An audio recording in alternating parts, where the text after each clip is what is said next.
Hello everyone, today we are going to talk about area and perimeter. We're going to start off with perimeter. Consider if I have this figure here. Looks like a little house. And if I want to find the perimeter of this funny shaped figure, what I'm going to do is I'm going to paint all the way around here. And wherever I can on the outside, that is the perimeter. So that would be the place I could paint. I cannot paint the inside part here because it's connected. So perimeter is around the outside. That's what perimeter is. And for circles, we have a special kind of perimeter. And we call perimeters for circles, we call it the circumference of a circle. But it is the perimeter. And we have a formula for circumference, and I know the formula is 2 pi r, if r is the radius, or I could also say pi d, the diameter is d, because the diameter is equal to 2r. Alright, so there's your little intro or review of perimeter. We're also going to look at some area formulas. And so here is our formula for area of a triangle. It's half the base times the height. Well, here is the base, and here is the height. That is the height. Okay? Now, this doesn't have to be the base. I could also make it this way, where this is the base, and the height would be here. That would be the height. The base and the height, the key relationship between the base and the height is they must be perpendicular. If the base and the height are perpendicular, that's how you find out where the base and height are. There's one more. I could have made this the base and then the height would have been here. Let me show you that last scenario. And any of the three are true. So if this is the base, this side here, approximately here is the height, and it's perpendicular. Moving to area of a parallelogram, same idea. If this is my base, well, then I know that this here is my height, because again, base and height are perpendicular. And what I know about, just remind me about parallelograms, I know that these two sides are parallel, and those arrows mean that, as are these sides. I also know that this side is the same length as this side, and this side is the same length as that side. That's what a parallelogram is. Finally, moving on to a trapezoid. In a trapezoid, I know I have only one set of lines that are parallel. These two are not. And the height, again, is here. This is the height. And A and B are called the bases, and that's a base, and this is a base. They could be switched. This could be B and this could be A. As long as A refers to one parallel side, B is the second parallel side. And that's the area of a trapezoid. And finally, we know our area of a circle. It is pi r squared, where r is the radius. All right, so let's find the exact radius of a circle with a circumference of 5 pi by 2. Okay, so I know circumference is equal to 2 pi r, and I want to find the exact value. Well, if I'm going to find the exact value, this is C. I'm going to plug it into my formula. This is C. So it's 5 pi over 2 is equal to 2 pi r. In order to solve for this, I'm going to have to get rid of 2 pi. So I have to divide by 2 pi, divide by 2 pi. Those ones cancel. And so then r is equal to 5 pi over 2 divided by 2 pi. Well, I know this is 2 pi over 1, and so now I'm dividing fractions. So this is going to be the same as saying 5 pi over 2 times, I flip it to multiplying, and then I can cancel out my pi's, and so I end up with exact 5 over 4. There's no unit here, so I don't put a unit.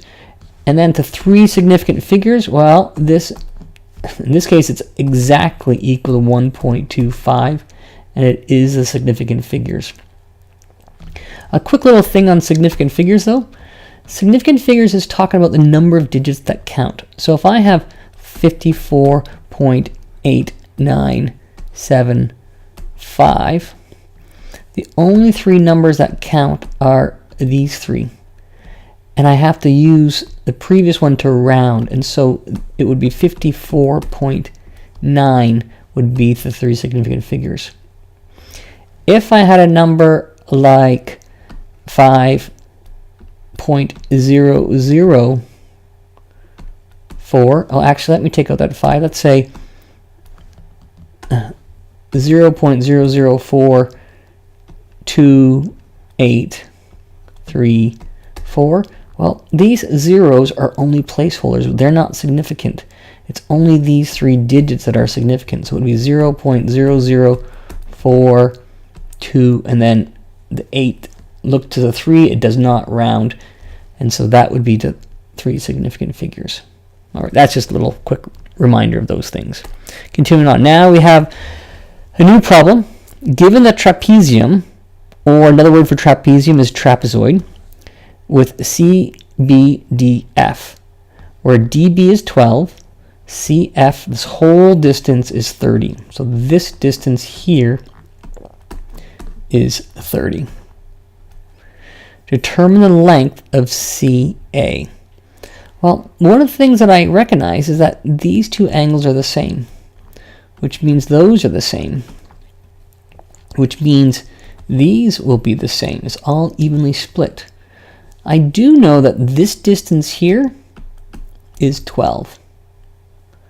And so CA and EF have to be 18, because 30 minus 12 is 18. So EF, CA equal 18. So one side has to be half of 18, which is 9. So CA is 9, as is EF. And so CA is equal to 9 centimeters. If they give units, say the units back.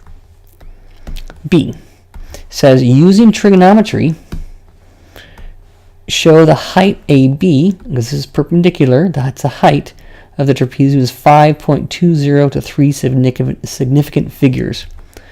All right, so if I'm looking for this distance here, AB, well, I need this side. I know this. So this is the opposite to 30, and this is the adjacent to 30. Opposite over adjacent is tangent. So tangent of 30 degrees is equal to the opposite, which is side AB, over 9. Solving for this, I'm going to multiply both sides by 9. And so when I do that, that cancels, and I know that AB then is equal to 9 tangent 30. Using my calculator, let's check to make sure I'm on the right track. I'm going to go to mode first. I'm going to have to switch my mode to degrees. I want to be in degrees here. And then I'm going to quit this and go 9 tangent 30. And I can see that it's 5.196, and this is approximately 5.20. This figure is significant. It counts. It's part of the measure of accuracy, and I have to write it. And this is centimeters. Okay. Now, it says, hence, find the area. Hence means I must use this fact. Well, that's easy enough. The area is equal to half A plus B times height. Well, A is 12 plus B is 30 all the way across as the base times a height. Well, I'm going to write 5.20, but I'm going to use this value because this is more accurate. In my final answer, I want to be accurate to 3 significant figures. And so when I put this into my calculator, one trick I know, I'm going to store this into alpha A. Put it into A.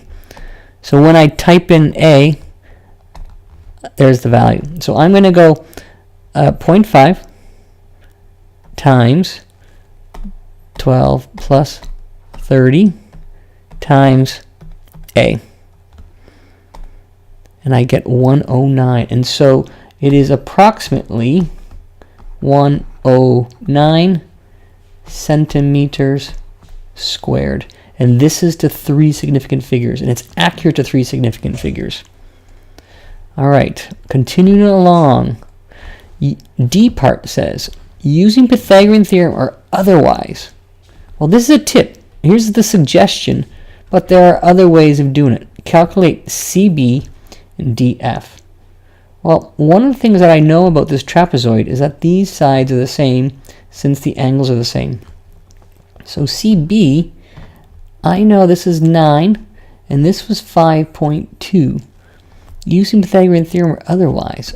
So, if I use the Pythagorean theorem, it's a squared plus b squared is equal to c squared.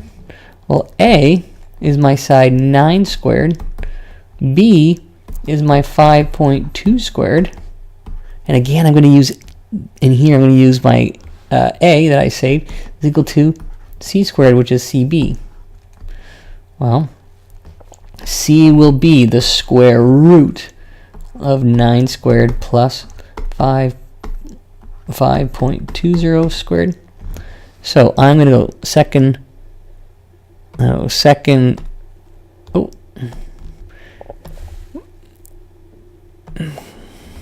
let me try that again. Second square root 9 squared plus alpha a, there's my value still, squared. And so CB is going to be equal to 10.4, approximately equal 10.4 centimeters. And that is CB and DF. They're both the same. Hence, determine the perimeter. Well, to find the perimeter, I add up all the sides where I would paint along the outside. I have to get this plus that plus this plus 30. And so I know that the perimeter is going to be E. P for the perimeter is going to be the 12 plus 10.4 plus 30 plus 10.4. I'm going to use this answer. I'm going to go this answer